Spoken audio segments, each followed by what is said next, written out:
Mene su pitali, već ima dosta godina, kada su me nekada tamo u inostranstvu nazivali mašna, tašna, kišobran i pitali me, Vjeri, zašto ti neki zanešenjak, tebe ništa drugo ne interesuje nego neke prašnjave knjige? Zašto ne ideš se zabavljaš, zašto ne ideš na igranke, na pijanke i tako dalje?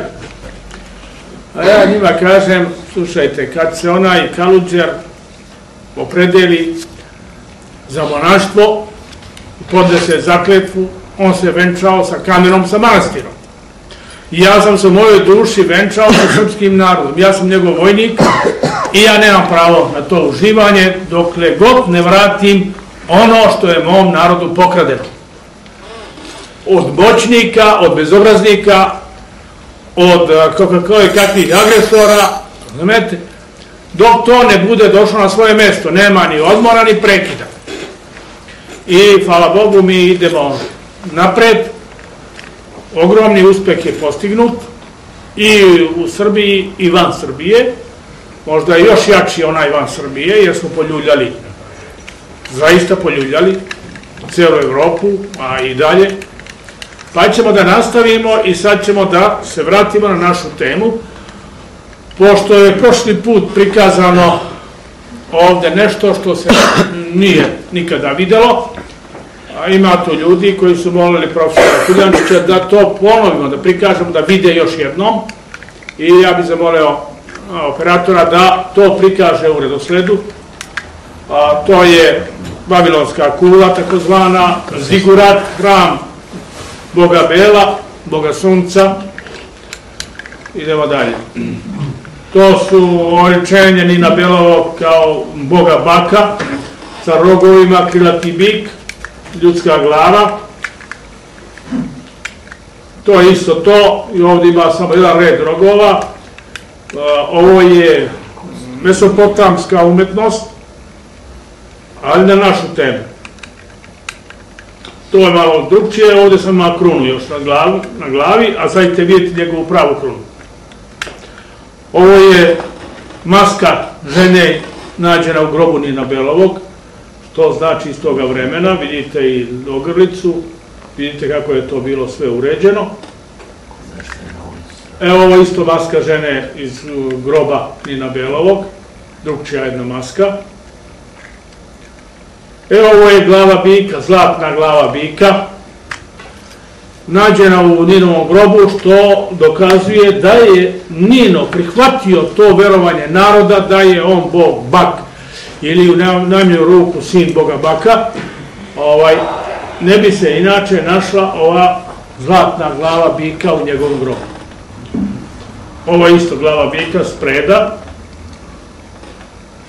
Ovo je kruna, zlatna kruna njegova. Ja mislim da bi ovo bio šlem, vojni šlem. Sad se vidi malo bolje. I vidite da je to bio kraljevski. Ovo je nakit koji je nađen također u grobu. Preko 50 kg zlatnog nakita je nađeno. To su narukvice. To je isto to. Sad se vidi malo bolje kako to izgleda. Zašto to mokro izgleda? Za one koji nisu bili prošli puta, objasnite mi samo. Da, ovo je bilo potopljeno u jednom podrumu uoči rata, posljednjeg rata, napada Amerike na Irak. Saddam Hussein, da bi ovo spasio, stavio jedan podrum i potopio vodom. I onda je to neko posle rekao Amerikancima da je to tu, i onda su oni ispumpali vodu i izvadili to iz tog sanduka. Zlatni nakit isto. I dalje isto nakit. U kom je posjedu to sad? U američkom posjedu? U američkom posjedu. Odakle vam ove slike u američkom? Dobio sam ih od Amerikanaca. Evo vidite. To je isto nakit. Ovo je oružje. Ovo je najveće iznenađenje. Mi ovdje vidimo konjičku sablju, kao iz današnjeg vremena, sa branikom. Za to vreme to je prosto neverovatno. Metalno koplje, bodeži, i onda se ne treba čuditi zašto je Nino Belov sa svojim ratnicima prohujao kao vihor kroz ceo Bliski istok. Kad su raspolagali, imali ovakvo naoružanje u odnosu na one koji su imali bakarne sekire, znalo se šta je ishod. Idemo dalje. Ovo je bodež jedan. Ovo su detalji ukrasa koji se nalaze i na kruni. Evo krune Nina Belova. Kao što je onaj sva od zlata, to je njegova carska kruna. To je isto to, vidi se iz drugog aspekta. Ovo su motivi, ukrasi, koji su nađeni na predmetima i također u grobu. Evo, ovo je jedan od najvećih iznenađenja. Imate ovde krst, imate 4 kruga, imate i stilizovana ocila na krstu, imate ovde mnogo što šta. Ovo je bila neka posuda i na njoj je izrađeno ovo što je izrađeno. Ovo je jedan prikaz iz Vavilona, Nino Belov koji se bori sa lavom. To je narodni mit. To je isto ukras.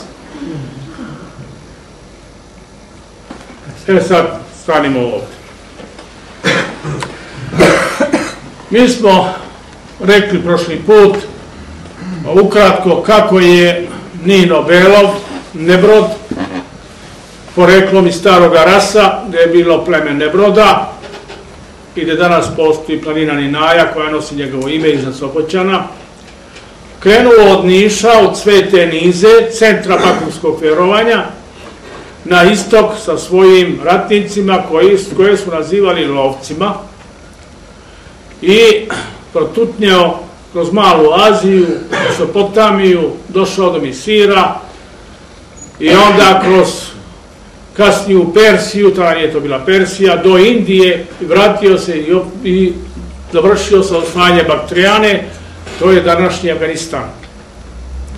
Vratio se u Srbiju i doterao slonove iz Indije, to je proslava čuvene pobjede Trijama, koja je svake 3. godine slavljena kod Srba, sve dok nije hrišćanska crkva zabranila kao paganski običaj. Vratio se ponovo iz Srbije u svoju prestolnicu koju je on namenio da bude prestolnica njegove ogromne imperije, negde na Sredokraći, to je Babilon, koji je izgrađen u njegovo vreme. Dok je on osvajao, njegova žena je nadgledala gradnju grada. Taj grad i ta građevinska tehnika za ono vreme iznenađuje i današnje inženjere. Kako su napravili most preko Eufrata, čiji su lukovi bili raspona od 6 do 7 metara, kako su postavili temelje za taj most. Ovo je jedan od ukrasa, stanite se ovdje. Kako su to radili, most koji je bio širok da se 4 zaprege su mogle se mojići na njemu.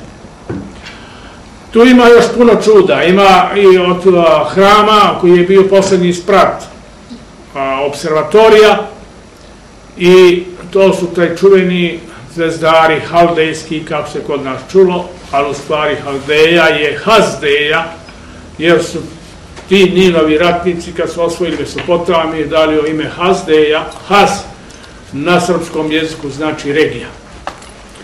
Imamo i danas 3 regije koje nose ime Has u Srbiji. U Vasojevićima Gornji, Donji Has i u Metohiji imamo predeo Has. Sad, nije samo da je jedan osvajač sa jednom dobro opremljenom ordijom izvršio jedno osvajanje i nikom ništa. Posljedice tog osvajanja su bile ogromne. Promenjena je istorija tada poznatog i civilizovanog sveta, ne samo što je promenjena, nego su nastale ogromne promene u načinu života, načinu shvatanja, u prosveti, kulturi, ekonomiji i tako dalje. Mi ćemo sad ukratko da izložimo rezultate tih promjena po raznim zemljama koje je on osvojio. Počet ćemo sa istoka, sa Indijom. Nemamo nijedne snimak ovdje iz Indije, ali u Indiji, kada su prvi Arijevci došli, Dinove ratnike su na istoku nazivali Arijevcima, u Evropi oni se nisu nazivali Arijevcima, jer su ih zato nazivali po bogu Arionu, bogu lova, koje su slavili njegovi ratnici, i oni su i nazivali lovcima. Nije bilo još ni pojam, ni reč bran, to je stara reč srpska za vojsku, a nije ni vojska, nego su se nazivali lovcima, i zato u Svetom pismu kaže džinovski lovac pred Gospodom. Sad, kad su došli u Indiju, oni nisu došli da tamo opljačkaju i da osvoje i da taj narod počine i da koloniziraju. Doneli su tom narodu jedan viši stepen kulture, nauke, civilizacije. Doneli su mu čuvenu vedsku književnost, koju su Indijci vrlo ljubomorno čuvali i sačuvali. Doneli su zakone, doneli su Manov zakonik, koji danas je na snazi u Indiji. Doneli su teritorijalno uređenje. Pre njihovog dolaska u Indiji države su bili gradovi, kao što je to bilo slučaj i na Bliskom istoku, država grad. I kasnije kod Grka polis, jer su Grci to bili nasledili od istočnih naroda, i oni su jedan od istočnih naroda. On donosi uređenje teritorijalno, gde na određenoj teritoriji se prostire jedna država, jedna administracija, i kroz sve zemlje kuda je prolazio, on je postavljao vladare. Pitanje kakvu su titulu nosili. Najpriličnije je da se kažu kraljevi, ali meni izgleda, nisam 100% siguran, da su nosili ime Karan, svi ti vladari. Karan znači gospodar zemlji. Karan je jedna titula koja je kod nas Srba održana i u jeziku, i u toponimima, i u svemu, široko održana. Za pojedine delove, pozitivno vam mogu tvrditi, jer sam našao podatke, da je gospodar tog dela zemlje se zvao Karan, imao titulu Karan. Sad pazite, u Indiji oni u stvari unapređuju tu zemlju sa jednom novom tehnikom, novom kulturom, zakonima, teritorijalnim uređenjem, prave državu i postavlja vladare. Nije bilo moguće da on vlada celom tom ogromnom imperijom iz jednog grada, iz jednog mesta. U to vreme nije bilo današnjih mogućnosti komunikacija, ni prinošenja vesti, ni zapovesti. Tada je konj bio jedino sredstvo, a nije bilo puteva, pa su ti konji morali da idu preko brda i planina. To je bilo vrlo teško. Iz praktičnih razloga, a verovatno i to je bila koncepcija njegova, on je u svakoj zemlji postavio jednog gospodara koji je vladao tom zemljom i koji je u načelu priznavao njegovu vrhovnu vlast. Ako bi se neko pobunio, on je poslao vladara druge zemlje susedne, dvojicu ili trojicu njih, da ga napadnu i da ga skinu. To je bila taktika vlasti u toga vremena. I u Indiji je također ostavio tih vladara i jedan grad je izgrađen na ulazu u Pendžab sa strane Afganistana, ispod planine Mere, podignut je grad Niza. Taj grad je nosio ime Nize, matične Nize, centra Bakovskog, to je današnji Niš, odakle je on i krenuo. Imamo kasnije, mnogo kasnije, u vreme Aleksandra Velikog, kada on dolazi do tog grada, građani njemu kažu da je taj grad sagradio Nino Belov i da je tu ostavio ranjene, iznemogle ratnike koji nisu mogli dalje da slede, da ih je tu ostavio da se oporave i da tu dobiju neku negu i pažnju. I taj grad bio od većih gradova u tom delu sveta. Ovamo bliže kroz kasnije u Persiju. Bilo je nekoliko gradova čije ime nismo uvek sigurni, ali za Teheran jesmo. Prvo ime grada Teherana je Nizam.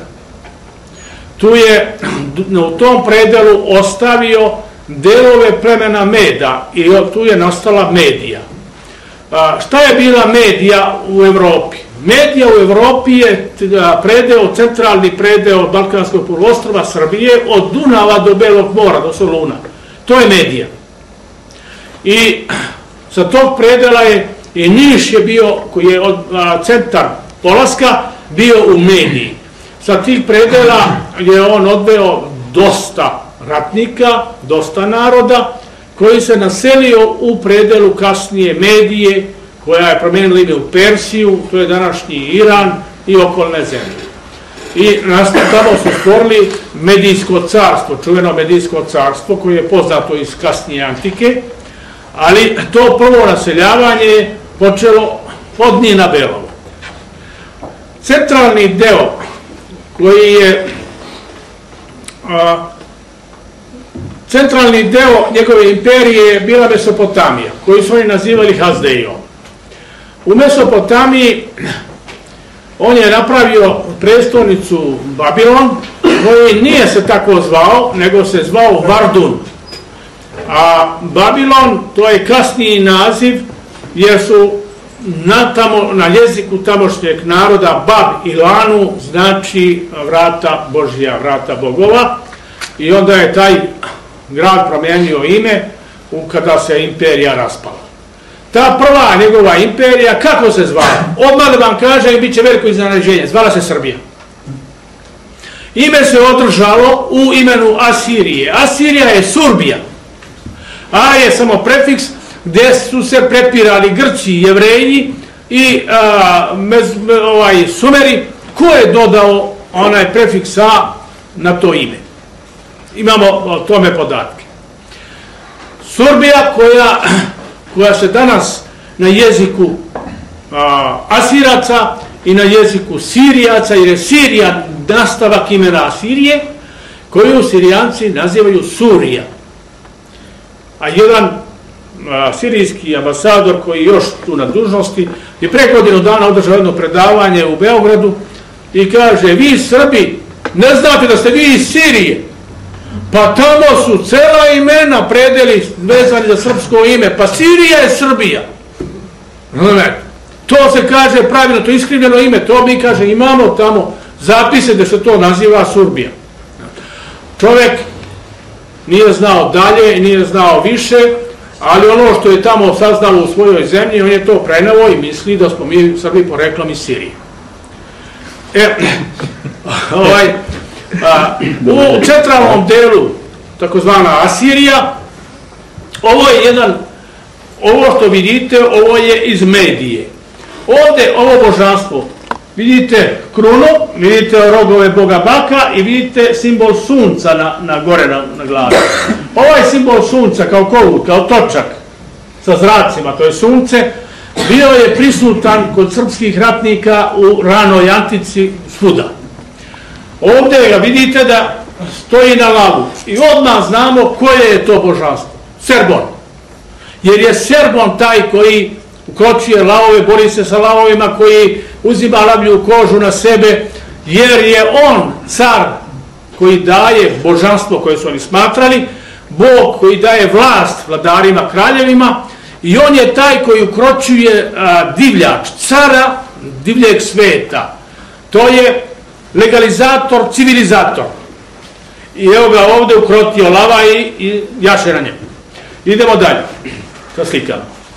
Ovdje imate ili je Nino u pitanju ili je Servo-Makeridov, ali imate ga u vidu lava, krilatog lava, također prema ondašnjim shvatanjima naroda u predelu Mesopotamije. Idemo dalje. Evo vam jedna prilika da vidite kako je bila ta Surbija sa centrom na Bliskom istoku. Pogledajte ovu opremu i ovu tehniku, ovo je jedan od vladara ovo su njegovi konji, imate tamo suncobran i vojnike koji vode te konje. Vidite na to vreme da je to bio vrlo tehnički razvijen, organizovan narod, da je to viši nivo civilizacije. Idemo dalje. Ovo je ukras u Vardunu, kasnije Babilonu, lav, stalni predmet, a gore na vrhu imate obeležje sunca. To je shvatanje solarnog verovanja, te rozete predstavljaju sunce. Idemo dalje. Ovdje imate, isto iz Babilona, imate krilate pikove, to je aluzija na Nina Belovog, i imate Serbona koji je toliko moćan da drži lava kao neko mače u rukama. Idemo dalje. Ovdje imate asirskog cara koji žrtvuje lava bogu Serbonu, jer je ta životinja žrtvana bogu Serbonu, i posipa neku tečnost na tog žrtvovanog lava. Napravo ima 4 lava, ne samo jedan. Idemo dalje.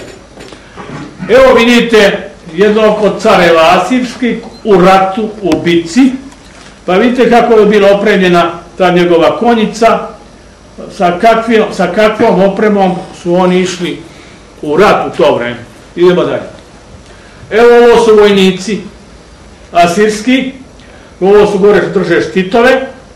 Interesantno je da su njihovi šlemovi oni koji se u ranom srednjem veku nalaze kod Srba i Rusa. Idemo dalje. Ovdje opet car vladar na svojim kolima i pod nekim suncobranom. Ovo je već nije ratna nego neka civilna manifestacija, jer ima tamo žena i drugi čovjek, nije u bitci. Idemo dalje.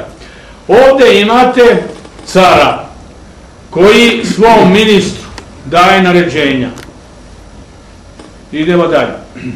Ovdje imate nekoga koji mora da se pomisli da je bio vladar, koji prima naređenja od boga Serbona, koji prima tu žezlo i naređenja. Vidimo gore po simbolima o kom bogu se radi. Idemo dalje. Evo vam jedno iznenađenje više. Ovo je jedan od careva Asirije sa takozvanim srpskim krstom na grudima. Srpski krst je krst upisan u krugu. To je ovaj krst. I nekih 1500 godina pre Hrista, ovo je otprilike vreme, imamo krst kao ukras na grudima jednoga cara Asirije. Idemo dalje. Sad, to je centralni deo bio imperije, ali uz taj centralni deo ima jedno mesto koje je bilo neka vrsta baze, a to je ostrvo Krit. Ostrvo Krit u istočnom Sredozemlju bilo je vrlo pogodno za odbranu, jer je to ostrvo, samo se moglo sa lađama doći do njega. S druge strane bio je blizu Misira, blizu Mesopotamije, blizu Palestine i blizu Male Azije. Na ostrvom Kritu Mino je došao posle osvajanja Mesopotamije, došao je na Krit i na Krit je postavio jednog vladara koji se zvao Mino. I na Kritu imamo dokaz da je nosio titulu Karan. Mino na Kritu, dinastija se razvija, po prvom imenu svi se nazivaju Mino i on traje dugo vremena. Ostrvo Krit, koje je bilo neka vrsta raskrsnice u Sredozemlja, postaje jedna izuzetno napredna civilizacija sa jednom ogromnom tehnikom, jer ono stalno je u dodiru sa Misirom, sa Malom Azijom, sa Mesopotamijom i dolazi do nevjerovatnog razvoja, svakovrsno. Na ostrvu Kritu bilo je dominirajuće vjerovanje, bilo je vjerovanje u boga Baka. Ovo je simbol rogova boga Baka, koji se nalazi kao obeležje te vere, ali pazite dobro, ovo je simbol naše srpske šajkače. Kad su se neki pitali šta znači ta kroj te kape, pa su počuli koje kakve priče. Mi nalazimo šajkaču ispod Himalaja na kipu koji predstavlja vojnika Aleksandra Velikog. Mi nalazimo simbol šajkače i na Kritu. Evo to, od tog počinje šajkača. Idemo dalje. Da biste imali predstavu kako je izgledalo to društvo na Kritu, ovo su dvorske dame. Pa vidite po ovom izgledu da je to bilo nešto kao u 20. veku. Njih su na zapadu nazvali Parižankama. Da li su Parižanke baš tako od mene, to je druga priča. Ja sam u tom gradu živeo, jedan fakultet završio i nisam baš video tako nešto. Ali o tom potom. Idemo dalje. Ovo je jedna Krićanka, žena, i možete da vidite njenu haljinu, ukras, minđuše, pa ovo je neki kroj koji bi se mogao pojaviti na modnim revijama danas. Idemo dalje. Sad, stanite tu. Krit prvi, pošto je to ostrvo i pošto od njega dolazi lađama, on je razvio moreplovstvo. I postavio prvu talasokratiju, a to je dominacija morima. Kritske lađe bile su dugačke od 20 do 30 metara sa okruglom krmom i sa jedrima i veslima. Uspostavili su dominaciju morima i te lađe su krstarile ne samo na Sredozemlju, nego su izlazile i na okeane.